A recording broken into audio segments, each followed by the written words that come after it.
Terry Cutler is an international award-winning cybersecurity expert and ethical hacker known for his catchy online videos, numerous television appearances, live public speaking events, extensive coaching products, and top-level consulting services. Over the past 20 years, he's advised some of Canada's largest companies on how to prevent and remedy internal and external security penetration. For the general public, he developed an effective online learning program called Internet Safety University. With over 24,000 students from over 150 countries, he's helped educate his pupils on cybercrime, spying, security failures, internet scams, and the real social networking dangers that families and individuals face every day. Terry was named IFSEC Global's top 20 most influential people in cybersecurity for 2018 and again in 2019, and was also awarded 2017 Cybersecurity Educator of the Year award. Please welcome your host, Terry Cutler. Happy Tuesday, everyone. Hope you're doing well. We have a lot of questions that came in from yesterday, so we want to get to some of them. Maybe I could just talk about one issue that's going around right now regarding LinkedIn. So there's some fake job postings that are happening right now, which provide malicious content.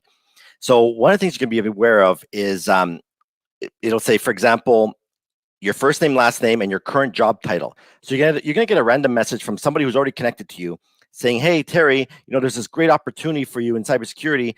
We'd love to have you on full time. Check out this role.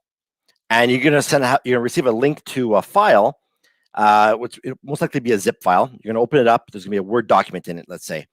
And you'll open it up, and your antiviruses won't pick up anything. And this is known as fileless malware, malicious software. So what happens is you'll open up the Word doc. You're going to enable the macros, and the Word document is going to pull down some JavaScript, some code, which will run on your computer and get you infected.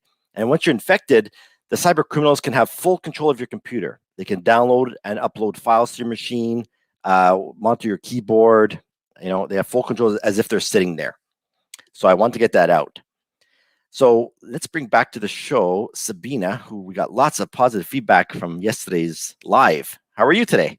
Hi, everyone. Thank you so much for the feedback yesterday. We got so many questions. We got so many nice comments. I wanted to thank anyone who said anything about the live yesterday. And if you have more questions for tomorrow, maybe we're going to do another live. So you can always ask them on the ask that Terry is going to put on your screen right now. Perfect. Where am I going to put that here? So if you have questions, you're going to send them over to ask@terrycutler.com, or you'll if you feel strong enough, we'll invite you to the show as a guest, and we'll answer your questions live and such. So, so let's get to some of the questions that have come in from yesterday. Yes, I'll be right into that. So someone asked, can you briefly tell us how can a password be strong and prevent a potential hack? Oh, the question about passwords. Yeah. Never-ending question about passwords. So here's the problem that I'm seeing is that a lot of people create really terribly weak passwords, like a John123, right? Mm-hmm. And they never believe that they're going to get hacked. Or they'll create a really bad password like that on an old Hotmail account that they never use. Yeah. And those accounts get hacked into. And like most people, they reuse those passwords everywhere else. So because that question came in a lot, I actually am set up to show you something pretty cool. So let me show you quickly how to create a near unbreakable password. Now, to create a near unbreakable password, you want to have between 16 and 25 characters long. Like, I know what you're thinking, right? Is like, is this guy nuts? Like, how you can remember a password this long? It's too crazy, right? So to create a password like this, you want to have a combination of uppercase, lowercase, and symbols in your password. Let me just remove some of these comments here. Yeah, so you want to have a combination of all this in your password. Mm-hmm. Now, uppercase, lowercase, symbols, and such. So the easiest way to create a strong password is to think of song lyrics or phrases. Okay, So let's take an example of one. I had a great day at work 2021. Very simple phrase. And what I like to do is I like to capitalize each letter of the word and remove the spacing. Yeah. And now your password looks like this. Now this password alone will take about 10 years to break. And there's a good chance that those of you on the webinar, it's stronger than what you have right now. Now, since we're here to up our game, if you replace the O's with a 0 and the A's with an @ symbol, this password will take like 39 centuries to crack. But the problem is like when a server gets breached, this is what I see, right? It looks like all gibberish. Yeah. And what happens here is that there's an attack called pass the hash that exists. Now, I'm not talking about the good old college days here, okay? This is an example where you'll see a username like Nina with a whole bunch of numbers. Well, that's her password in an encrypted form. So I can take this information and pass it off to a server and log in as you without ever knowing your password. And that's why it's very important that you turn on what's called two-step verification. This is where you have to enroll your phone number into a service. And this way, a combination of your username and password and the text message to your phone or through the app is what's going to let you into your account. And that's what we're seeing with the Canada Revenue Agency, right? Like hundreds of thousands of accounts are being locked down. It's because those passwords are leaking onto the dark web and cyber criminals are reusing them. Yeah, I can see that. So what would you tell people who heard that you have to put a different password on every social media, on every different application? So how are we supposed to memorize all these passwords? Great question. So the correct answer is to have different passwords on every site. But the problem with non-technical folks, they can't remember this stuff. They're writing it down. They're locking themselves out of their accounts. So, for now, if you can just create a strong password, turn on two-step verification, that's gonna really help protect you and your accounts, your Instagram accounts. Like I'm getting so many phone calls from people's accounts getting hacked. But there's another function that you need to do. It's to activate port protection. Because you'll see in my video series, somebody was able to bypass her two-step verification. So what happened was somebody hacked into one of her old Hotmail accounts and gained access to her personal questions, her personal security questions, which she used everywhere else. And what happened was they got into her phone provider account and managed to switch the phone service from TELUS to Bell. Oh, wow. And what happened was when they did that, she lost control of all her two-step verification. Now all the two-step verification codes go to the cyber criminal, who then got access to her bank accounts and drained it. They bought stuff on eBay and Amazon. Yeah. So you need to activate that. So are we supposed to answer the questions like differently in every app, like security questions? Yeah, you want to try and change those up as much as possible. And obviously make sure they're as legit as possible so you remember what they are. Yeah. Another question I get asked around that topic is, well, should I use a password manager? Yeah. And obviously password managers are growing very popular and they work really, really well.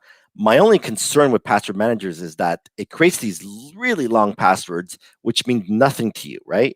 My only concern is if something ever happened to that password manager, God forbid, it got corrupted, it got hacked, something happened that you could not access your passwords anymore. Well, that means you cannot access any of your accounts anymore. Yeah. Yeah, I see that. So is there any tips for people who want to change their passwords more frequently, but still want to have a strong password? Like, would you say the best tip is to write a song lyric or maybe a phrase and change it? Like, Definitely. from, for example, 2021 to 2022. Oh, no, a bit more creative than that. Okay, like password 1, password 2.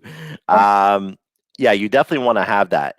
The other thing is that you want to change your password at least once a year, once or twice a year. And what's really good about the two-factor authentication, even though there is ways to bypass it, when you have it activated, it also gives you like an early warning sign. this way, if you receive a message on your phone saying, "Hey, here's your authorization code for your Facebook account," you're gonna say, "Oh my God, I think somebody got access to my password," and it's like a notification to say, "You know what? Time to change your code." Yeah. So what would you do if you received an email that someone is trying to get in your Facebook account, and you have to authentication, like the thing is turned on? Yeah. So then at that point, I'm safe. But I should definitely go out and change the password. Okay. And I would try to, like, obviously I'm more technical than the other folks possibly on the call, but I would actually try and find out what IP address is trying to do this, where they're located, and I would go a little bit further to see if I'm able to, track back who these people are. And Yeah. Okay, I see. So I'll go into the next question. Dan asked, is it dangerous to access a public Wi-Fi, for example, at a pharmacy, at a grocery store, or at a gym? Absolutely. In fact, let me see if I have something with me here. I do. Yes, sir. All right. So this is called a Wi-Fi pineapple. What this device does is I plug this into my computer, and it's got antennas on it, and it can broadcast as Terry's free fast Wi-Fi. And what happens is that's also known as a public Wi-Fi. And you're going to connect to me. And while you're connected to me, I'll be able to possibly intercept your traffic and maybe decode your passwords. I might be even able to redirect you to a page. So let's say you think you're going to royalbank.com, but I can make it go to r0yalbank.com, a lookalike domain. And next, you're looking like, it looks like you're on it looks like you're on a legitimate banking site. So you can enter your client card number and your password, and which I will see in clear text. And I can log into the real Royal Bank site and log in as you and get access to your account. Oh, wow. So is public it better not to access to any Wi-Fi? No, public Wi-Fi is a no-no, especially like, when we start going back to traveling. A lot of people connect to the free Wi-Fi's at the hotel, which other people are on that network. It's known as a hostile network. Like it's a free-for-all, and they're very, very dangerous. So one thing you want to do is, if you have a phone, there's ways to turn on what's called a personal hotspot.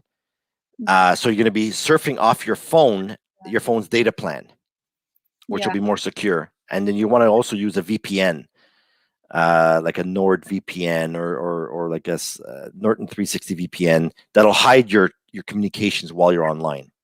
Yeah, I can see that. Yeah. So do you have any questions on your part for now? Right now, I only have a comment. What's a question, actually?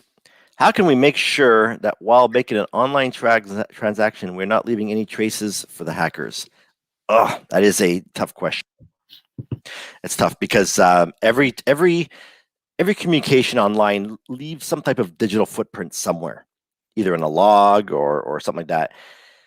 So there is no way to be fully anonymous online unless you're using these advanced tools. But then again, you wouldn't want to do online banking once you start doing that. Yeah. So you can use a VPN and such, but you might get prompted with additional security questions from the bank because it sees that you're usually logging in from a certain country or a certain city. Now you're logging in from somewhere else. Yeah. Talking about transaction, I have a question from someone who said, you find a deal on eBay to get a Netflix, Spotify for less than their official price. Would you actually buy it? Usually those people that are buying those types of accounts for really inexpensive, you're actually buying somebody else's hacked account. So, and they haven't paid attention to who's logging into their account. So especially like on Netflix and such, like especially with brands online, like if you're buying a Canada Goose jacket that sells for several $100s, now it's on special for $60. Right away that these brands never go down that low in price. Yeah. So there's a good chance it's gonna be a fraud or a knockoff for sure. So what would you say to people if they ever get frauded because they bought something on eBay that was at a low price? Yeah, it's going to be on you, unfortunately. So you really need to do your research of who these companies are, who's selling it. Maybe ask the real company, is this legit? You got to know, like, have you ever seen a Ferrari on special for 60,000? Brand new. So there's something wrong, right? Yeah. So it's they're usually knockoffs.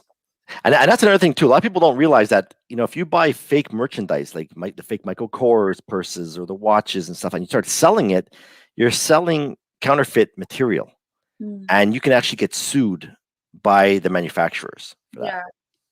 Yeah, exactly. Someone else asked, you can answer the question on your side. If I have a VPN, can my government still track my IP address somehow? I'm going to go with yes at some point, because either the government or the intelligence agencies have a backdoor into these VPN services usually, and even though you're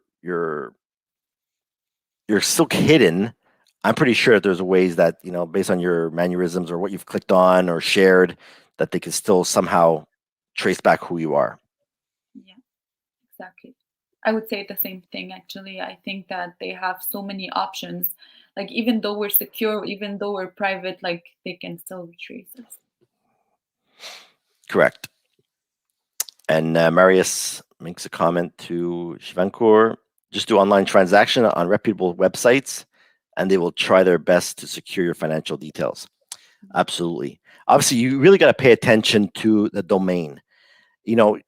Make sure it's spelt correctly. Look for any grammar errors on the website, or like in phishing emails, especially. Those are signs that that there's a fraud or a scam not too far. I got a question from Dan that said, when identifying a phishing website, a website set by scammers, what are the red flags you should look out for? The first thing, there's going to be a lot of possible spelling mistakes. That's the first one. The website at the top will give it away. I'll share with you a real story that happened to a buddy of mine that lost $445,000 in a phishing attack. So what happened was, he received an email that made it look like it came from the director of marketing of the bank, saying, congratulations, we're excited, we're launching a brand new service. Please click this link to update your profile. Yeah. So he clicked on it, and he ended up on the website of the bank, which had like bankname.ru. Like, but RU is like Russia, right? So, and he didn't pay attention to that piece. And he signed in, gave his client card number, his password, and his two-step verification. It's called a fob. Wow. He gave that all away. And within moments, the cyber criminals logged into his real bank and wired $445,000 to a country he never did before.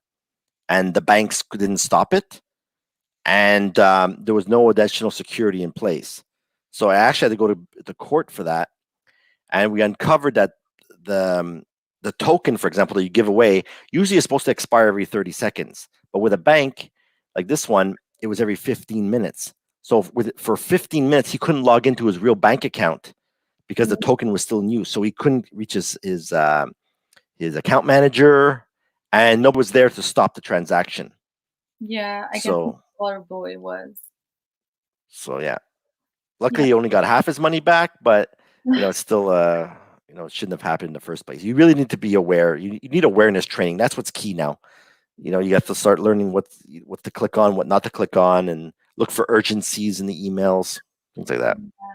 So you have to be careful on all the grammar, all the. Yeah, usually bad grammar, it really sets it off, and like a tone of urgency. Okay. If you don't do this in the next 24 hours, your account will be locked, and you'll have to call customer support. And like most people, they don't want to talk to humans anymore, right? They want to have this thing automated, so they're going to click on links. Yeah.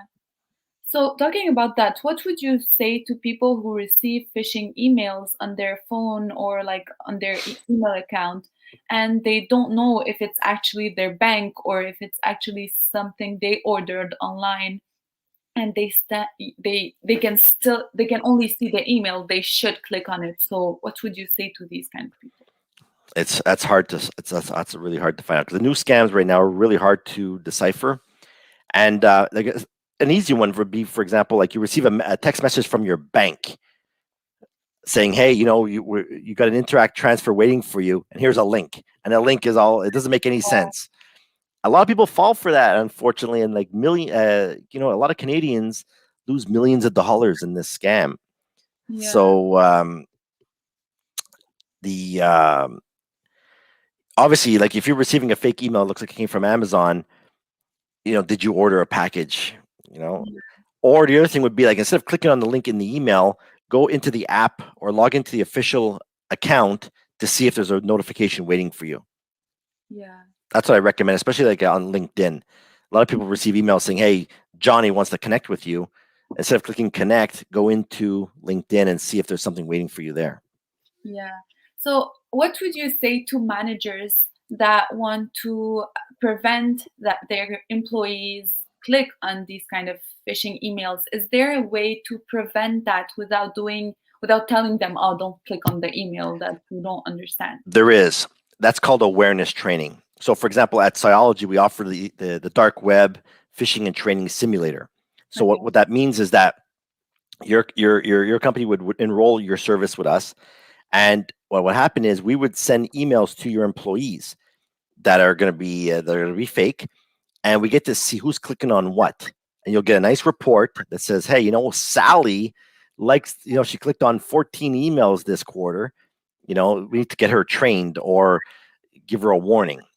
Okay. And there's also a way, like if she clicks on a link that she's not supposed to, ours will redirect her into a training saying, you know what, Sally, here's what you did wrong, here's what you didn't look out for, and this is why you got caught. Is there any technical way so you any email can go into your drafts not drafts, like the undesirable place, like that you can do automatically as a manager? Yeah, that would be like as a manager. No, usually it's all automated with a spam filter, right? So like this so when emails come in, it's going to detect that these are malicious emails, because it's going to go and check to see where it came from. Is it on a blacklist? And if it's on a blacklist, it's going to throw it into your junk or your deleted items automatically. But there are a lot that get through, depending on the quality of your spam filter. And once those get through, that's where people get ransomwared. And those of you that on the call don't know what a ransomware is. It's where all of your data gets locked up and held hostage, and they ask for hundreds of thousands of dollars to get your data back. And if you don't pay it, no problem, your data gets deleted. And hopefully you have a good backup. And if you should pay it because your company need this information, what would you do? Sorry, repeat the question. If you need to pay this big amount of money because you need the information that they hacked, what would you do? Would you actually pay it, or would you? So a lot of companies actually have no choice to pay it. So here's what happens. In a real case, there was a company that had it was close to 400 employees. When they got hit with ransomware, all their computers were not working, right? All their computers had a message saying, dear employee, all your files have been locked up. And at the very bottom, there's an email address to contact the scammer. It's the ransom note, basically. And so we would come in doing an incident response and try to communicate with the threat actor to try and lower the price. This guy might be asking for $800,000, and we will try to get it down to under $100,000, whatever we can. But usually what happens is that in order for them to get back up on their feet, clean up all the systems, get all their data back because their backups didn't work, now they have no data to restore from, they have no choice sometimes to pay this ransom. Yeah. Or it's going to be faster for them to pay the ransom, get back up and running, than it would be to start over and get cleaned up. Yeah. That's why it's important to have backups everywhere. Yeah. Let's see. Marius also mentions, Proofpoint is a great option for phishing and training. Let's see who else we got here.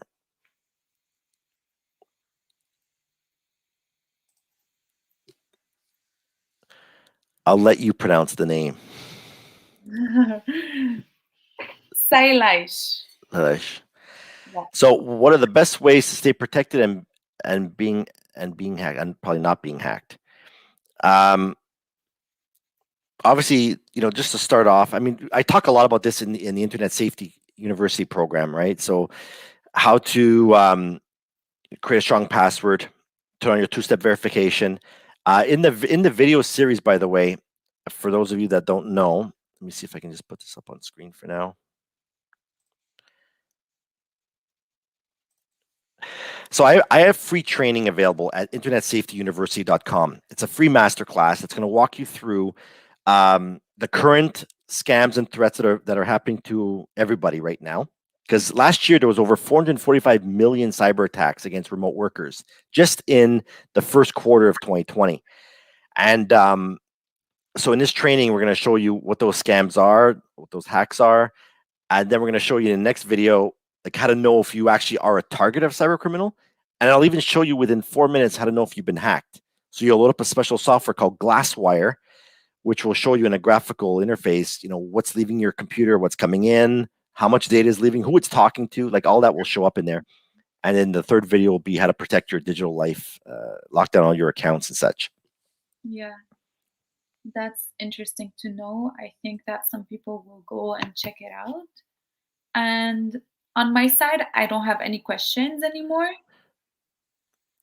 Okay, 1 second. I have a couple of comments or questions that came in.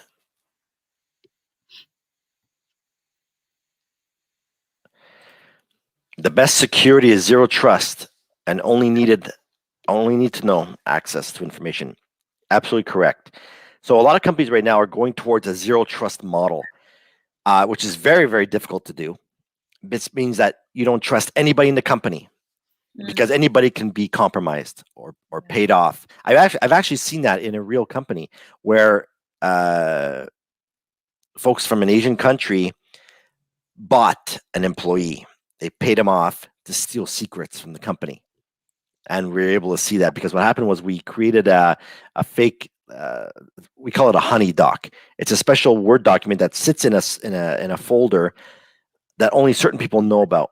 But the moment they open up the Word document, it sends me a message and also reveals the IP address and the computer name of who opened up my document.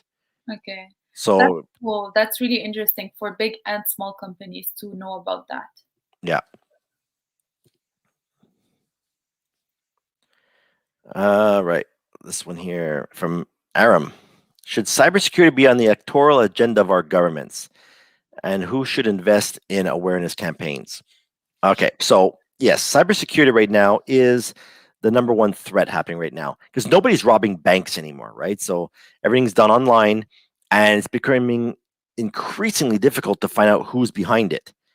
And we're seeing this a lot too, where you're seeing big names like LinkedIn, the Marriott, MyFitnessPal, all these companies, they all got hacked, they all lost data, and worst of all, they don't know who did it. Yeah. Because it would cost too much to find out, or there's not enough information to do what's called attribution to find out who did it. So absolutely, cybersecurity needs to be at the forefront of everything, and awareness training is pretty much the only way to get this done, in my opinion. You got to educate the general public on how to keep safe online. And who do you think should invest in the awareness campaign?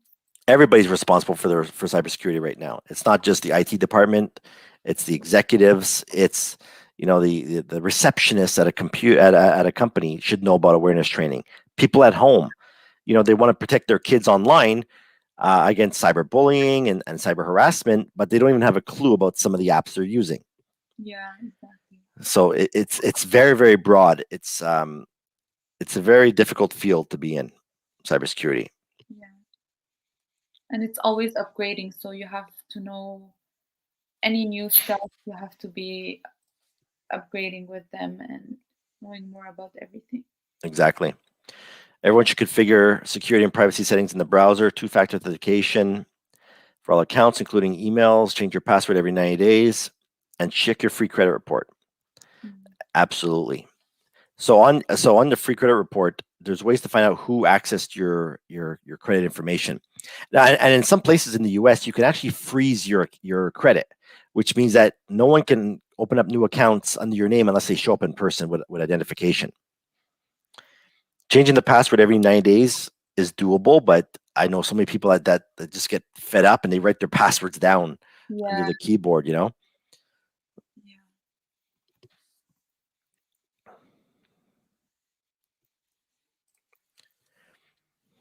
And Vincent mentioned passwordless login with YubiKey, zero trust model. So the passwordless stuff is gaining traction right now. That's something I have to dive more into.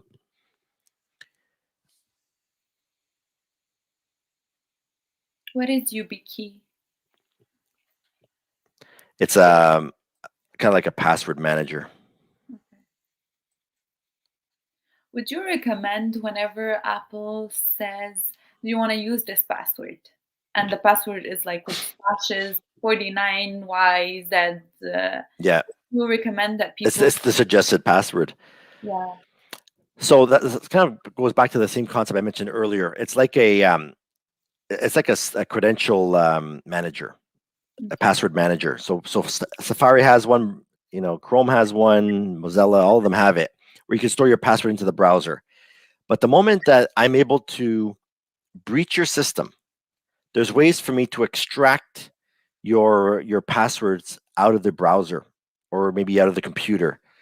So the problem that I don't like about those passwords is that once that password is compromised and your account's been taken over, the service account is going to ask you, okay, do you remember what your last password was?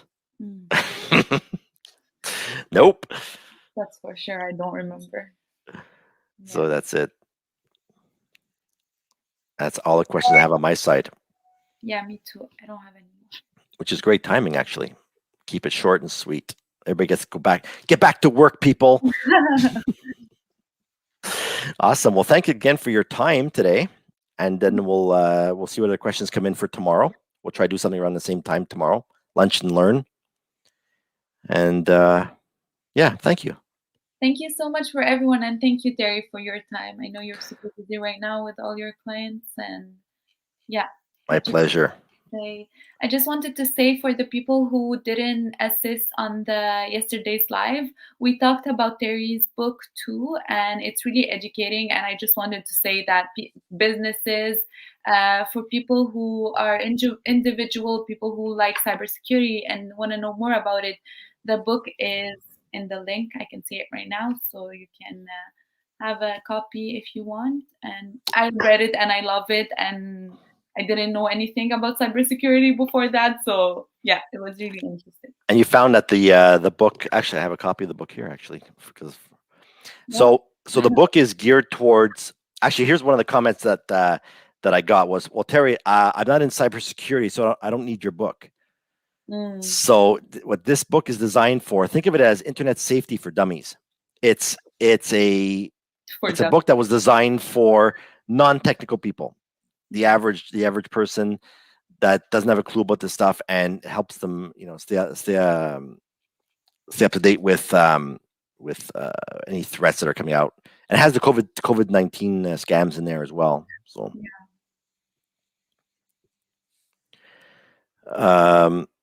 maybe I can ask one last question. Wait. It's about identity and access management. So those of you that didn't know, I worked 10 years for Novell, where identity and access management was a very hot product. And I'm also partners with CyberArk. So privilege and access management solutions are really great, because what's happening is we need to start looking more at user behavioral. So for example, Jennifer, who usually logs in from Montreal and accesses these 3 computers usually all the time, but now she's logging into all 13 computers and she's accessing folders that's not supposed to. Well, these solutions can look at all this and say, whoa, what's Jennifer doing? And lock her account. And then send a notification to the manager saying, hey, check into this. So there's ways to automate all this stuff. So identity access management is a great platform. Beyond, great solution. Perfect. I leave you. Thank you, Terry. All right.